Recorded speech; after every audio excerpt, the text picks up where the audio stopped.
لله الحمد لله كفى وسلام على عباده الذين اصطفى أما بعد عن أبي ذر رضي الله تعالى عنه قال لي النبي صلى الله تعالى عليه وسلم لا تحقرن من المعروف شيئا رواه مسلم أو كما قال عليه الصلاة والسلام اللهم صل على سيدنا محمد وعلى آل سيدنا محمد بارك وسلم اللهم صل على سيدنا محمد وعلى آل سيدنا محمد بارك وسلم اللهم صل على سيدنا محمد وعلى آل سيدنا محمد بارك وسلم۔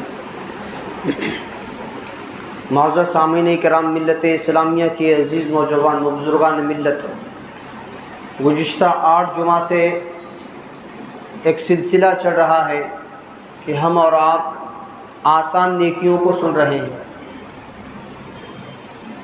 انسانی زندگی میں اس پر عائد واجبات فرائض کے ادائیگی کے بعد بہت ساری چھوٹی چھوٹی چیزیں باتیں ایسی ہوا کرتی ہیں کہ جنہیں اختیار کرنے سے نامہ اعمال میں بہت تیزی سے آسانی کے ساتھ اضافہ ہوتا ہے۔ من جملہ ان چیزوں کے ایک چیز ہم سفر سے حسن سلوک۔ جس طرح اللہ تعالیٰ نے مکان کے پڑوسی کے بہت سارے حقوق رکھے ہیں، اسی طرح ہم سفر کے بھی حقوق ہیں۔ ہم سفر سے مراد وہ شخص ہے جس سے خواہ پہلے سے جان پہچان ہو یا نہ ہو، لیکن کسی سفر کے دوران وہ ساتھ ہو گیا ہو، مثلاً بس، ریل گاڑی، ہوائی جہاز میں آپ کے قریب بیٹھنے والا شخص، اور اس کو قرآن کریم کی اصطلاح میں صاحب بالجنب کہا گیا ہے، یعنی وہ ہم سفر جو تھوڑے وقت کے لیے پڑوسی بنا ہو۔ اس کا حق یہ ہے کہ اس کو اپنے کسی عمل سے تکلیف نہ پہنچائی جائے۔ بعض لوگ چند گھنٹے کے سفر کے لیے اپنی راحت کا سوچ کر ٹرین میں سوار اپنے ساتھیوں کے ساتھ، پڑوسیوں کے ساتھ، جو ساتھ میں آزو بازو آگے پیچھے بیٹھے ہوئے لوگ ہیں، ان کے ساتھ ایسی تکلیف دہ حرکتیں کر بیٹھتے ہیں کہ جو شدید گناہ کا ذریعہ بن جاتی ہیں، اور یہ اس کے نامہ اعمال میں لکھا جاتا ہے۔ حالانکہ اگر یہ تصور کیا جائے کہ سفر تو چند گھنٹوں کا ہے، گزر جائے گا، لیکن یہ جو نامہ اعمال میں گناہ لکھا جائے گا یہ ہمیشہ باقی رہے گا۔ اور حقوق العباد کا ایسا ہے کہ جب تک بندہ معاف نہ کرے وہ گناہ معاف نہیں ہوتا۔ اور ایک بہت زیادہ باریک بات بتائی ہے کہ ایک بندہ وہ ہوتا ہے جو آپ کے گھر کے بازو میں ہے، آپ کا پڑوسی، ایک بندہ وہ ہوتا ہے جو آپ کے تعلقات والا ہے، رشتہ دار، جانکار، دوست۔ اب اگر اس کی حق میں اگر کوئی حق تلفی ہو رہی ہے تو یہ ممکن ہے کہ آپ اس سے معاف کرا لیں، وہ آپ کو درگزر کر دے۔ لیکن جو سفر کے دوران آپ کا شریک سفر بنا ہوا ہے، آپ کا پڑوسی بنا ہوا ہے، پتہ نہیں وہ کس جگہ کا ہے، کہاں کا رہنے والا ہے، اصل کہاں اس کا مقام ہے، دوبارہ آپ سے اس کی ملاقات ہوگی بھی کہ نہیں ہوگی۔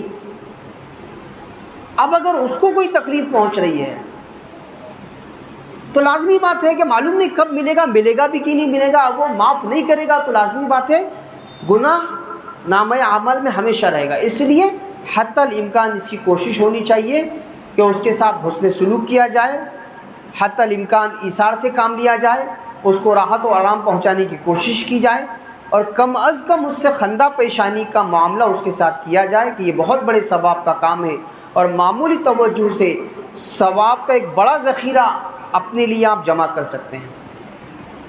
ایک اور چیز ہے کہ اللہ کے لیے کسی سے ملاقات کرنا،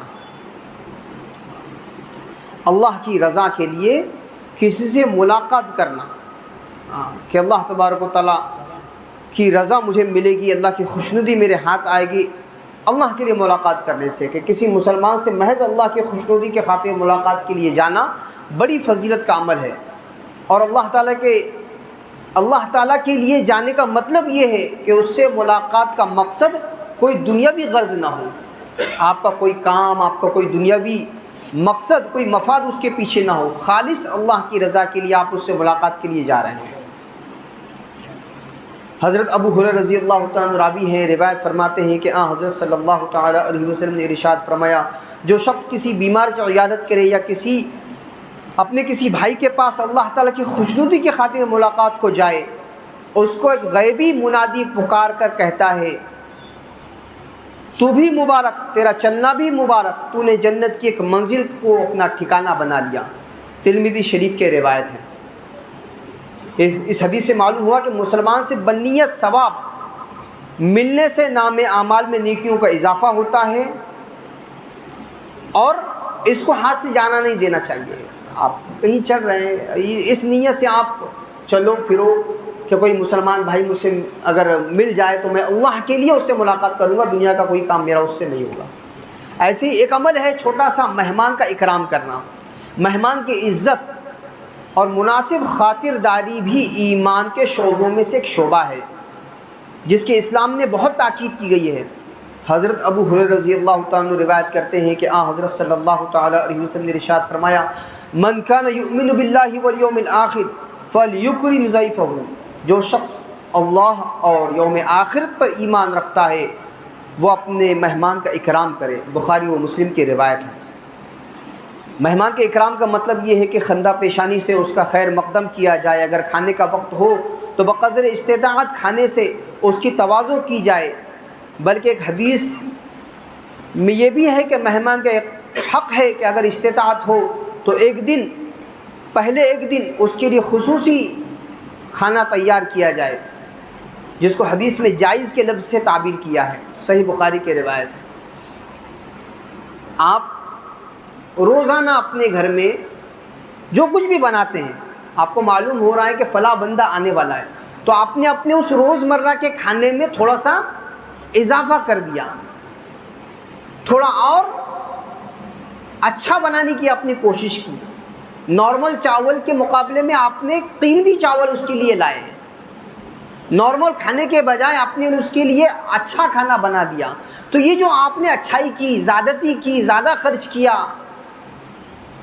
150-200 روپئے میں آپ کا گھر چلتا ہے، آپ نے اس دن 400-500 روپئے خرچ کر دیے، تو اس کو جائز کا لفظ حدیث مبارکہ میں استعمال کیا گیا کہ آپ ایسا کر سکتے ہیں مہمان کے اکرام میں۔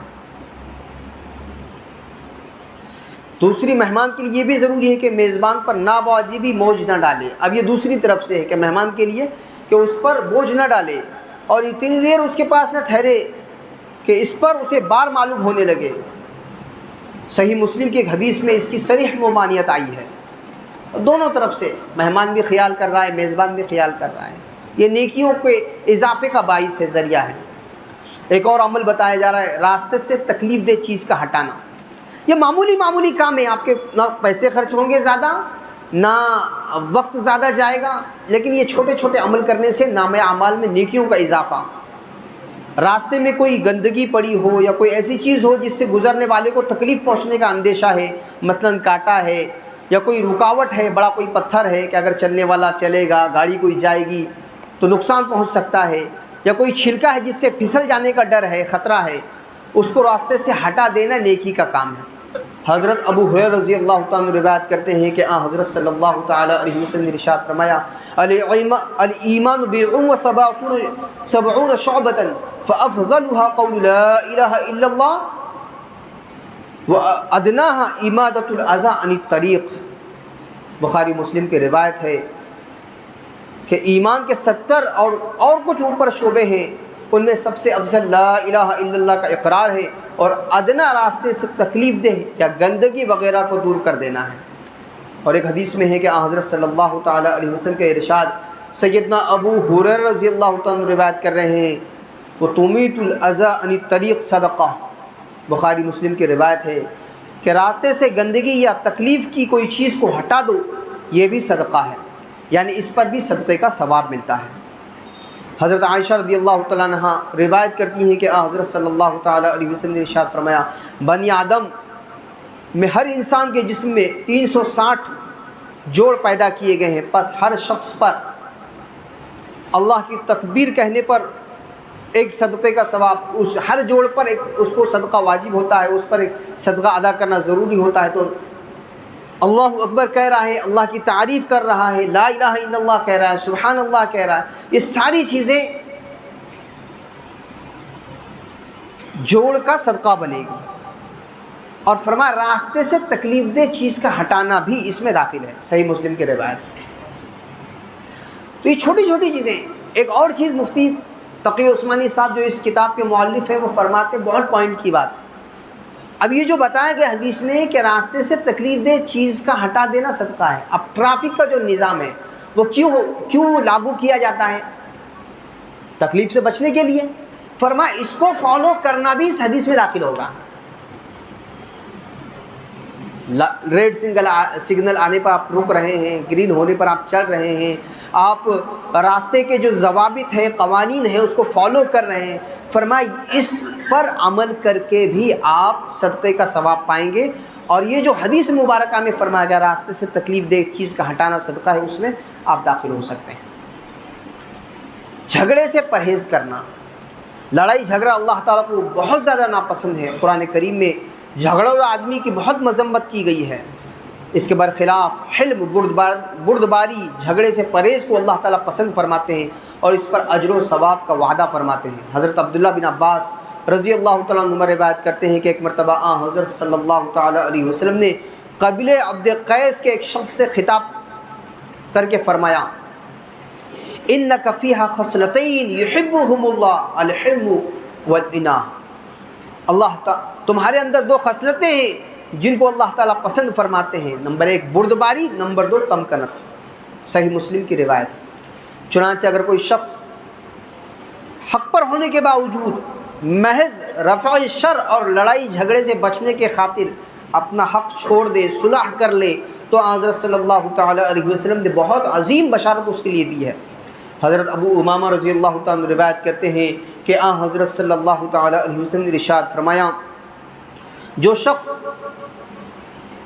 جنت کے کناروں پر، میں اس شخص کو جنت کے کناروں پر گھر دلوانے کی ضمانت دیتا ہوں جو شخص جھگڑا چھوڑ دے خواہ وہ حق پر ہو۔ سنن ابی داؤد کی روایت ہے۔ جنت میں پہنچانے کی گارنٹی مل رہی ہے جھگڑا چھوڑ دینے پر، کہ کون جھگڑے گا اور کون الجھے گا، اس پر آپ نے اپنے آپ کو ماگار لے لیا، پیچھے ہو گئے، نہیں بھائی مجھے جو جھگڑا نہیں کرنا ہے، ٹھیک ہے میں حق پر ہونے کے باوجود اپنا حق چھوڑتا ہوں، جنت میں آپ کو گھر دلانے کا وعدہ ہو رہا ہے۔ دین کے بعد سیکھنا یہ بھی نامہ اعمال میں نیکیوں کے اضافے کا باعث بنتا ہے۔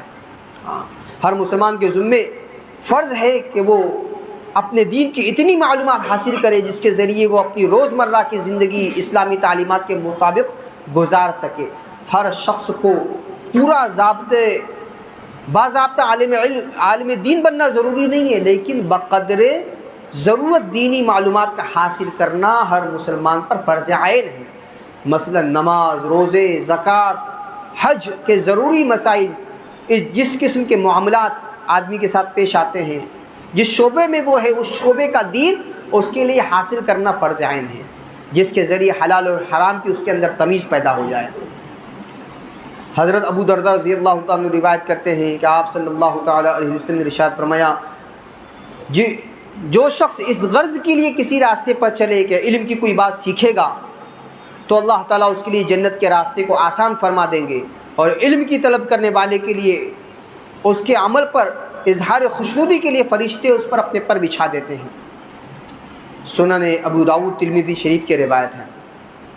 اس فضیلت میں ہر وہ بندہ داخل ہے کہ جو علم دین کو اپنے اندر لانے کے جذبے سے چلے پھرے، ہر وہ بندہ۔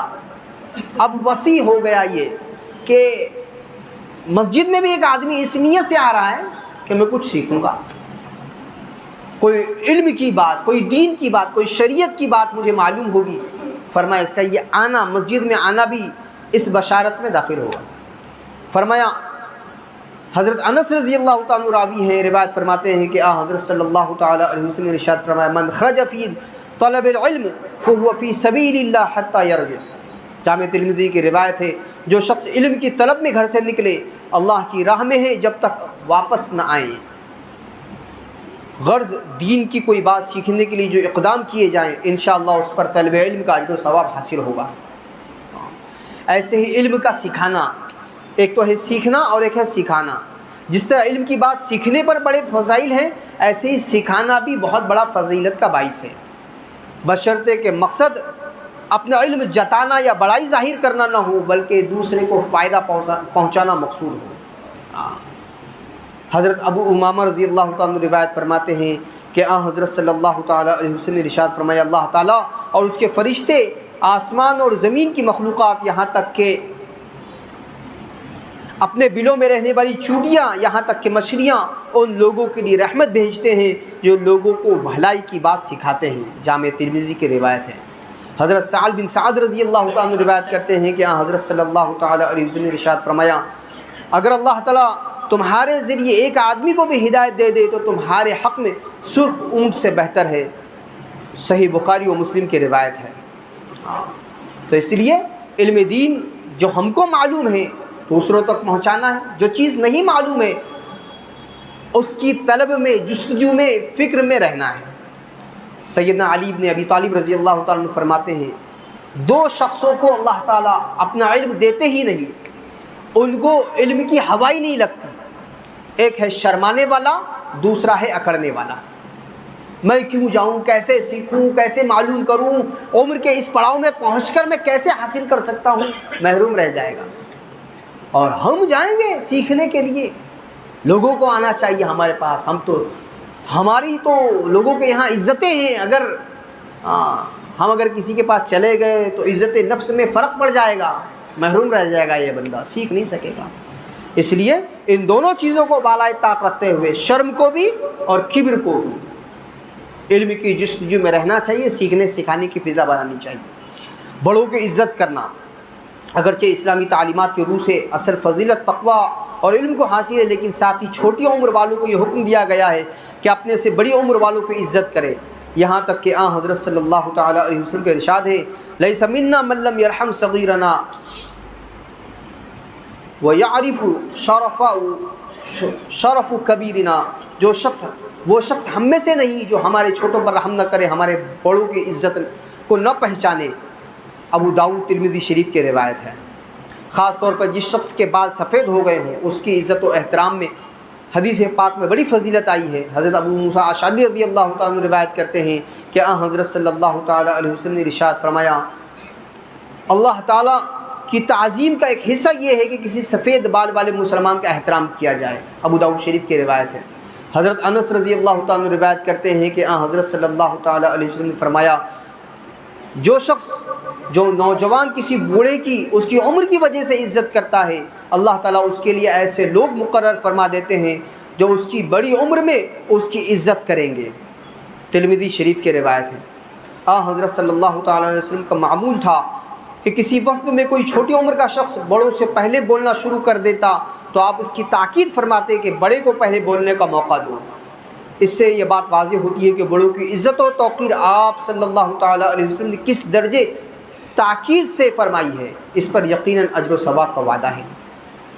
ایک اور چیز ہے جس کی طرف دھیان نہیں جاتا اور جس کو ہم نیکی نہیں سمجھتے، جو بہت بڑی نیکی ہے، شاعر اسلام کی تعظیم کرنا۔ وہ تمام چیزیں جو اسلام اور مسلمانوں کی علامت سمجھی جاتی ہیں ان کو شاعر اسلام کہا جاتا ہے، مثلاً قرآن کریم، بیت اللہ شریف، مسجدیں، مقدس مقامات، نماز، اذان وغیرہ، ان شعائر کا احترام بھی بہت بڑی نیکی ہے۔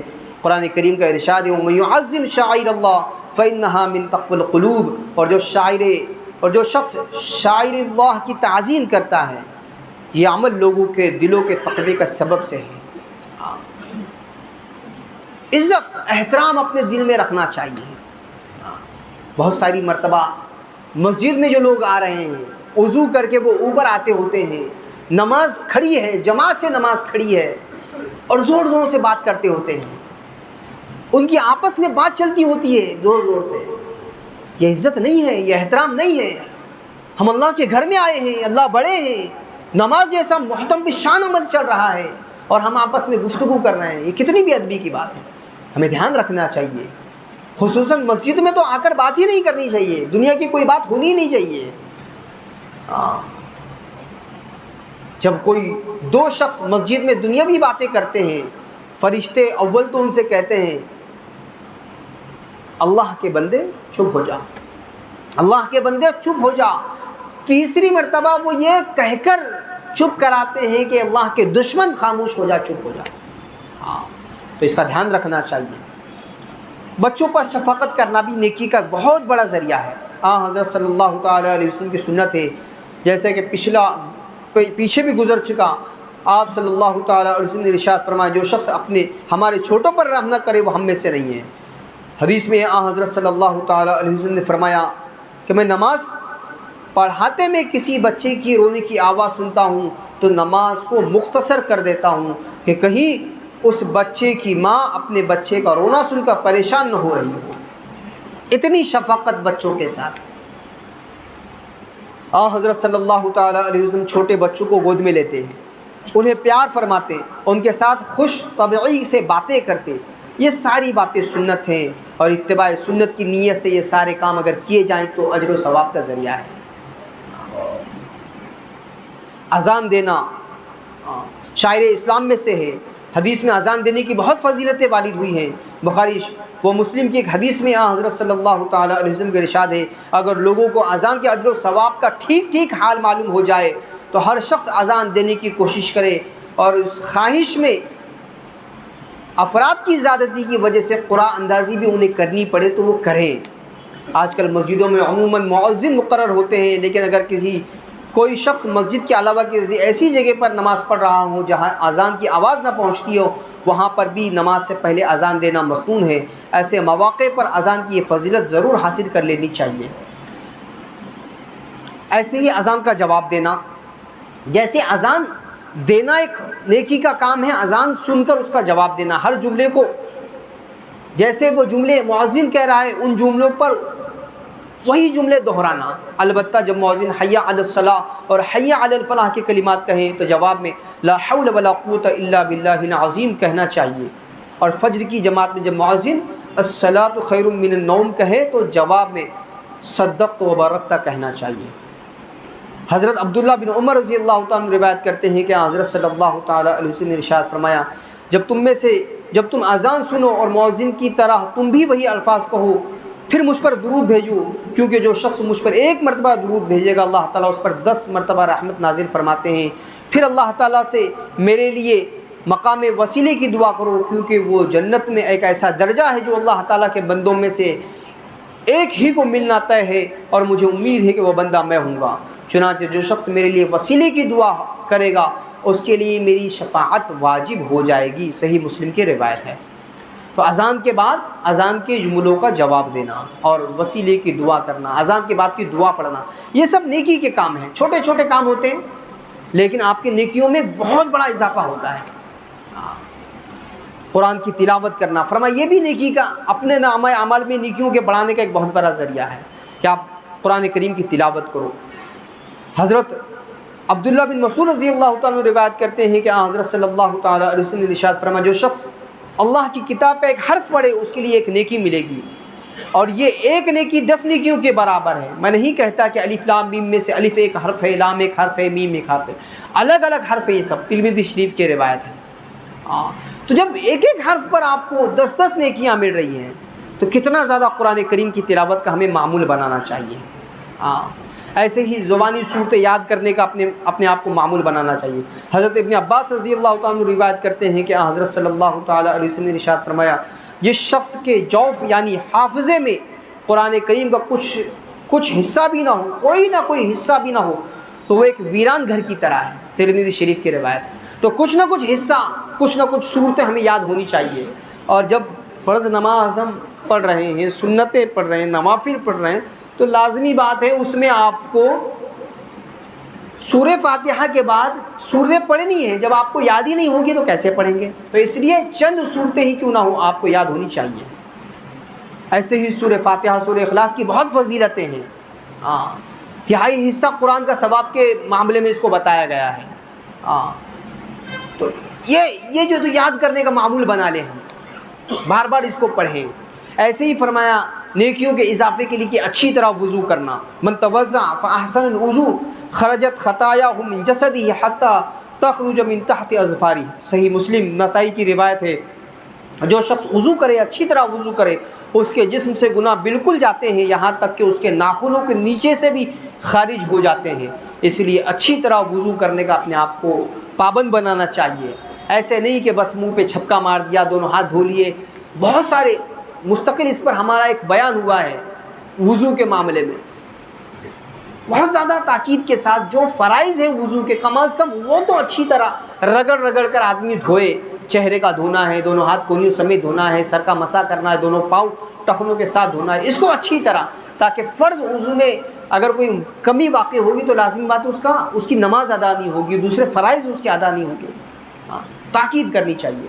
مسواک کرنا بھی ایک بہت بڑا نیکی کا ذریعہ ہے، آپ کے اعمال میں اضافے کا ذریعہ ہے۔ السواک مطہۃ الفم ومرضات للرب، مسواک کرنا پاکی کا ذریعہ ہے، پروردگار کی خوشنودی کا ذریعہ ہے۔ صحیح نسائی کی روایت ہے۔ تو یہ جو چھوٹے چھوٹے معمول ہیں زندگی میں، ہم اس کو اپنا معمول بنا لیں۔ چھوٹے چھوٹے کام ہیں جس میں ہمارے نہ پیسے خرچ ہوتے ہیں اور نہ زیادہ وقت خرچ ہوتا ہے۔ اس سلسلے کی آخری کڑی انشاءاللہ آئندہ جمعہ کو گزار کرنے کی کوشش ہوگی۔ اللہ تبارک و تعالی عمل کی توفیق عطا فرمائے۔ وآخر دعوانا الحمدللہ رب العالمین، والصلاة والسلام علی سید الانبیاء والمرسلین صلی اللہ تعالی علیہ وسلم۔